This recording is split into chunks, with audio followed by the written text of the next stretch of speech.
Assalamualaikum warahmatullahi wabarakatuh. Selamat siang semua. Hari ini kita akan mendebatkan mosi makan bergizi gratis adalah investasi masa depan bangsa, bukan beban fiskal yang digantikan dengan kebijakan pemangkasan pajak. Debat mengikuti format Karl-Popper, pernyataan awal pro, pernyataan awal kontra, bantahan, silang tanya, dan kesimpulan. Kita mulai dari pembicara pro 1. Terima kasih. Kami menyatakan bahwa makan bergizi gratis adalah investasi jangka panjang untuk membangun kualitas SDM. Program ini bukan beban. Data WHO dan UNICEF menunjukkan bahwa anak dengan asupan gizi yang baik memiliki tingkat fokus, kecerdasan, dan kesehatan yang lebih tinggi. Generasi sehat memberikan dampak ekonomi positif. Bank Dunia mencatat bahwa $1 untuk gizi menghasilkan pengembalian ekonomi hingga 12 kali lipat. Program dapat dilakukan bertahap. Kekhawatiran tentang anggaran dapat diatasi dengan prioritas nasional yang tepat. Program ini jelas merupakan investasi yang menguntungkan negara. Saya melanjutkan. Selain meningkatkan kualitas SDM, program makan bergizi gratis juga mengurangi biaya kesehatan jangka panjang. Anak yang sehat lebih jarang sakit, sehingga mengurangi beban sistem layanan kesehatan. Selain itu, program ini penting untuk menurunkan angka stunting yang selama bertahun-tahun menjadi hambatan kualitas generasi Indonesia. Karena manfaatnya besar dan berdampak langsung, program ini sama sekali tidak boleh dianggap sebagai beban fiskal yang menggantikan kebijakan pemangkasan pajak. Terima kasih untuk moderator. Kami tidak menolak manfaat program, tetapi kami menolak klaim bahwa program ini tuh tidak menjadi beban fiskal. Program makan bergizi gratis tetap membutuhkan dana besar. APBN memiliki banyak prioritas seperti pendidikan, kesehatan, dan infrastruktur. Tanpa ruang fiskal yang jelas, program bisa mengganggu stabilitas anggaran. Bappenas menegaskan pentingnya efisiensi fiskal untuk program berskala nasional. Kami tidak menolak program ini, hanya menekankan bahwa kebijakan pajak harus ditata lagi. Menganggap pendanaan sebagai investasi tidak membuat resiko fiskal itu hilang.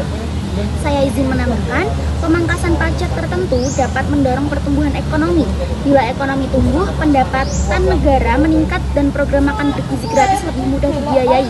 Program besar seperti ini tetap memerlukan ruang fiskal yang kuat. Pemangkasan pajak bukan ancaman, melainkan strategi untuk memperkuat fondasi ekonomi agar program dapat berjalan dalam jangka panjang. Kami ingin menanggapi. Pertama, proyeksi kerugian jangka pendek tidak boleh menutupi manfaat jangka panjang. Yang kedua, pemangkasan pajak justru mengurangi pendapatan negara, bukan memperkuatnya. Yang ketiga, stabilitas fiskal dapat dicapai dengan mengurangi anggaran yang tidak prioritas, bukan dengan mengurangi sumber pendapatan. Kami juga menyampaikan bantahan. Pertama, manfaat jangka panjang tidak menutupi kebutuhan dana sekarang. Yang kedua, tanpa sumber pendanaan yang pasti, program berpotensi tidak stabil. Nah, yang ketiga, pertumbuhan ekonomi melalui insentif pajak dapat menaikkan pendapatan negara secara berlebih dan berkelanjutan. Jika pajak dipangkas, bukankah pendapatan negara akan turun sehingga program makan bergizi gratis makin sulit didanai?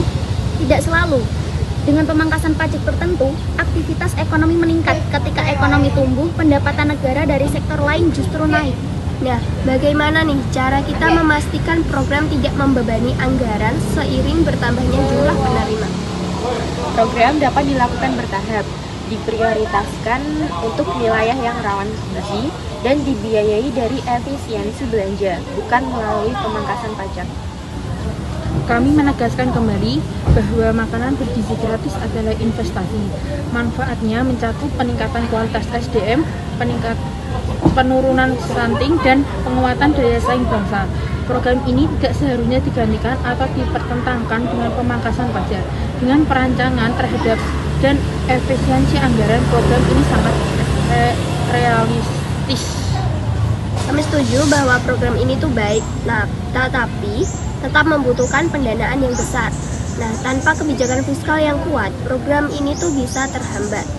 Pemangkasan pajak kan bukan untuk menggantikan program makan bergizi gratis, tetapi untuk memperkuat pertumbuhan ekonomi agar pembiayaan jangka panjangnya itu lebih baik. Terima kasih kepada semua moderator. Debat hari ini menunjukkan dua pandangan berbeda, yaitu mengenai pembiayaan program makan bergizi gratis. Semoga diskusi hari ini memberikan pandangan lebih luas mengenai hubungan antara kebijakan gizi dan kebijakan fiskal. Debat hari ini dinyatakan selesai. Wassalamualaikum warahmatullahi wabarakatuh.